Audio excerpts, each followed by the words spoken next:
Hola amigos, it's Kat and Selena. I'm sure you've seen what's going on, but we wanted to talk a little bit about the bullshit happening in Texas right now. Every 10 years, states redraw the lines that decide who votes where in Congress. Now, this happens after the census is done. The process is called redistricting, and in theory, it's supposed to keep districts fair and equal in population. But in practice, those lines get twisted like Trump's dying in the wind. Politicians redraw districts to help their own party. They either pack opponents' voters all into one area so they only win there, or they crack them into tiny slices across many districts so they can't win anywhere. And that's why unfair maps are dangerous. A party can win more seats even if most people didn't vote for them. Communities can see their voices silenced. Politicians become more extreme, hiding in safe districts with no real competition. And trust in elections down the drain faster than Trump at a spelling bee. When they do this, so when they split it apart into smaller sections, now the reason I'm telling you this is it's called gerrymandering.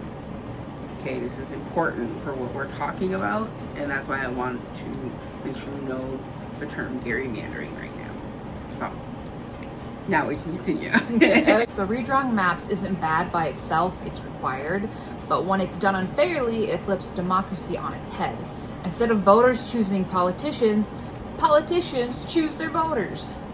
And that's exactly what sparked the Texas showdown. Yeah. Republicans introduced new maps. Democrats said the districts were rigged to keep Republicans in power and to weaken Latino and Black voters, the very groups fueling Texas's population growth. So Democrats walked out. By leaving, they broke quorum, stalling the vote and drawing national attention. Walking out is the last card you play. It doesn't kill a bill forever, but it flips the board, buys time, and forces the fight into the spotlight. It's the political version of saying, if you won't play fair, we won't play at all. It brings the spotlight to what's going on. Because they like to do this all sneaky. And not let people know. And the center of this storm was Nicole Collier. After Republicans pushed through a mid-decade map designed to snag 5 extra U.S. House seats in 2026, Collier and other Democrats walked out. When they returned, Republican leaders slapped down a new rule. Lawmakers had to sign a slip and accept a police escort if they wanted to leave the building. Basically, Texas tried to put ankle monitors on democracy. Collier refused. She called it an attack on her dignity and inside camped out on the House floor, joking it had become a slumber party for democracy. But things turned serious. Lawmakers were shadowed by troopers even on grocery runs. Collier said she felt stripped of her independence, like she had to trade away her freedom just to do her job. Then came the chilling moment. During a video call, while in a bathroom, no less, she was warned by state security that staying put without signing the agreement could be considered a felony. She ended the call on the spot. That was the breaking point. How? What? Hold on. Yeah, her going to the bathroom, they were trying to say that they could, yeah. Because she decided, hey, you want me to have a police escort? I just won't leave then. Yeah, literally. Okay, cool. You want me to stay here? Alright. I'll camp out. I ain't finna leave because you ain't finna escort me. I'm finna have my private life. That's a felony? Yep. Hell no. This is why I ain't a politician. Collier filed a lawsuit arguing that being forced to accept constant surveillance and threatened with arrest just for leaving amounted to illegal confinement. In plain English, Texas was treating its own elected officials like detainees, and Collier wasn't having it. This is why her protest matters. It isn't just about lines on a map, it's about whether lawmakers are truly free to represent the people who elected them. Exactly. At its core, here's what's at stake. Number 1, freedom of movement. No one should be confined or shadowed by police without a crime or trial. And number 2, Freedom from intimidation. Threatening a felony for leaving the Capitol strips officials of independence. And number 3, checks and balances. Representatives answer to voters, not ruling party leaders, and definitely not state troopers. Agreed. Like, that is the reason that they are voted for, is to represent a community that voted for them, to give the people a voice, not for the higher ups. They're not there for them, they're there for us. And she feels that this is wrong. This isn't giving my people that voted me to be here a voice. I'm not going to do it. Okay, so that's wrong for her to do her job that she was appointed to, that she was voted for. When those rights are undermined, the line between political hardball and authoritarian control starts to blur. This is what I've been saying, people. Nicole Collier's stand is a warning. Democracy is supposed to be messy and human, not micromanaged through surveillance and fear. And if Trump's the role model here, well, let's just say democracy deserves better than being redistricted into one of his golf courses. Angry Cheeto Puff. Angry Cheeto Puff. That's all. That's all, folks. Angry Cheeto Puff. This is not okay. This is wrong. Like, they do this so. Like, when we were looking this up and we were reading it and we were getting into it, and while I was reading it, when they do this gerrymandering, this is what they want to do. They want to gerrymander, and which is to split minority voters into smaller sections. And so they want to split the voters into smaller sections and put them in a different, like, a different group. So, say, for example, she is a voter for red, I'm a voter for blue. I live in the left corner, she lives in the right corner. They want to take me and put me in her corner and say my vote don't count because I'm in her corner. That's what they want to do. They want to take minorities from their area and their votes and put them in other areas that are voting all one person, Angry Cheeto Puffs, and say their vote doesn't count because it's only one person against so many. That's what they want to do. That's gerrymandering. That's what they want to do. And so it's taking the rights away from Latinos, Black people, minorities in general, like anybody. It's taking it away from people who have so little of a voice lately. And people wonder why things get so crazy. And it's because as a person of color, we're so tired of being silenced. I am not a dark person of color, but I am a person of color. I am mixed, and the fear of being tan, the fear of being a brown person, the fear of having a brown husband and brown kids is legit. It's legit. It's, are we gonna be hurt? If we go missing, does it matter? And now it's facing, if we vote, does it even matter if we do? So that's pretty much what it is they're trying to split the minorities apart so their votes pretty much don't matter. That's what it is. And these people walked out because they didn't agree with it. Because they were voted by these minorities, by these people to have a voice. Mm-hmm. So, like, why the hell would they approve something or be approving of something that diminishes the voices like that? And it took how long to get representation? It took how long to even be allowed for them to be in governmental positions? Yeah. Why would they actively contribute to going backwards? And this Nicole, I give it to her. She's standing strong.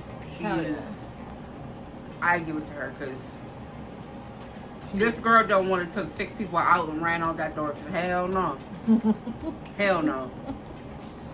I'm claustrophobic. You ain't keeping me nowhere. But at the end of the day, you know, she's fighting for something that really needs to be fought for. She is fighting for her independence. She don't need to be micromanaged. She don't need to be surveilled. For what? No, she don't need to have an officer escort her whole life, for all day, every day. For what? She don't need that. She can have her own personal life when she leaves those buildings. You know, when she goes back to that building, that's different. She's a professional. That's her job. That's her duty. That's what she's there for. But when she leaves, that's her to go home and be with her family. But she is not only fighting for that, but she's fighting because the walkout in general was needed, because it's taking a voice away from so many people. So I give it to her.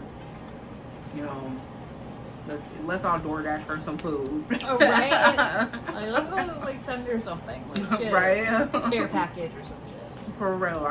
I got some face masks. I was about to say, like, some home spa stuff. Right? I got some face masks, some hand masks, some foot masks. I'll send you some.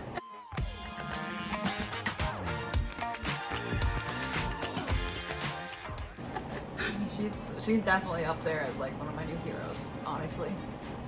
Yeah, we needed her. And I don't think she realized how much she got a call from Kimberly Harris. Oh, nice. Yeah, she got a call. Got a call from her. I thought that was dope as fuck. How you holding up? Oh my goodness, Madam Vice President. Thank you so much for calling me. I'm just checking on you. I'm so proud of you. You are showing such courage and conviction in a moment in the history of our country where it is so lacking in those who should have it. And you really are inspiring so many people. And I just want you to know that you are among those who history will reveal to have been heroes of this moment. So you just stay strong. For what she's doing, she's like, we need you. Yeah. And you can see that it, like, rejuvenated Nicole. Like, she was like, Yeah, yeah, let's we fucking need do her. this. Like, And not only do we need her for minority voices, we need her for women's voices. Fuck Women yeah. are tired of being stepped on and our votes being taken away. And you know, why don't we have the same rights as men? You know, I bet if this was a man, it'd be different. oh yeah, right? It'd be a know, much different reaction. So we need her not only for the minority voices, but we need her for women's voices. And what she's doing is amazing.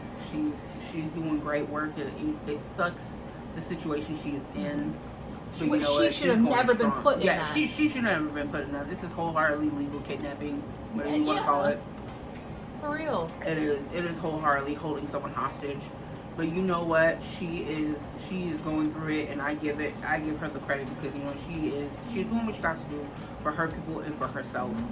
And if that ain't an independent woman, I don't know what is. So I give it to her. I do. And you know what? Government needs to wake up. I know they're not going to, but they need to wake up. I do think a lot of our population is starting to wake up finally, though. I hope so, because you know what? Minorities ain't going nowhere. No. We ain't going nowhere. Us colored people ain't going nowhere. Like, get over it. Like, it ain't happening. We have a voice too. We have rights too. You know, women have a voice too. Women have rights too. You know, so we all believe the damn same at the end of the day. Why can't we just be equal to one another? Why can't we just care about one another? Like, that's it. Like, we all have to survive on this fucking rock that is hurtling through space. Come on That now. we're killing, by the way. Okay, sorry, I'm a tree hugger. We're killing it. Save the turtles. Save the manatees. Like, we might have got off the point here, but but we'll see y'all in the next video. yes. Bye. Mwah. Oh. I got lipstick on. A few moments later. I shouldn't have ended the recording because I said a question to her. I'm a white Latina, so can I say I'm a person of color? And then that's where... Personally, to me, she is a person of color, even if she is light complected, because her dad is Latino. And even if she don't want to say I'm a person of color because my skin tone is white, she can still say I am Latina. Yeah. I am, you know, mixed. I just came out looking like a glow stick. It's okay. I was like, the printer ran out of ink. Yeah, the printer ran out of ink. But at the end of the day, like I was explaining to her, she is not only fighting for herself as a Latina, her siblings as a Latina, her father as a Latino, but now, you know, your stepdad is a black person, your fiance is a black person. These you are all people of color, you know. So at the end of the day, you have a voice. You are a voice of color. But I think you're a person of color simply because you're Latina. And, you know, some people, when you say person of color, a lot of people I've noticed, at least nowadays, say, oh, you know, you're not black. It's not just, in my opinion, it's just not black people who are a person of color, you know. Oh, I always just thought it was someone. Yeah, but I was watching something the other day, and they were talking about a person of color, and they were just like talking about black people and like being black women, and I'm like, but a person of color to me is not just black. No. Like different. it is Latina, Afro-Latina, you know, there's black and Asian. I was gonna say, Asian people are, wouldn't they be under a person of color? Yeah. Yeah, okay. But to me, a person of color is just someone who is a darker complected than European people. Or British people, I guess. Person of color to me is Latinos, black people, Asian people, Native Americans. You know, we are Basically not darker white. tone. Yeah, not white. So that's why I wondered, because I'm like, well, I'm a white Latina, but am I still under that umbrella? That's why it popped in my head. Yeah, yeah. I mean, I'm a person of color, but at the end of the day, I am a Latina. I am a mixed Latina. At the end of the day, if people want to say I'm not a person of color because I'm not black, fine, whatever. But at the end of the day, I'm Latina. So if you want to take that one away from me, go ahead. But I'm Latina. At the end of the day, you're fighting for something more, you know, and that's what matters. That's what matters. You don't gotta be a person of color to fight for people. Exactly. Either, You so. could Just to be clarify. the whitest crayon in the box. But as long as It's you the love all same. the other crayons in the box, that's all that matters. So, I know it's a little off topic from what we were talking about, but it kind of still coincides with minorities in general. It kind of coincides with the voices she's fighting for. So, I mean, she's fighting for people like us who may not have a voice if people like her didn't choose to fight. Yep. So, good thing I told you here before. Yeah.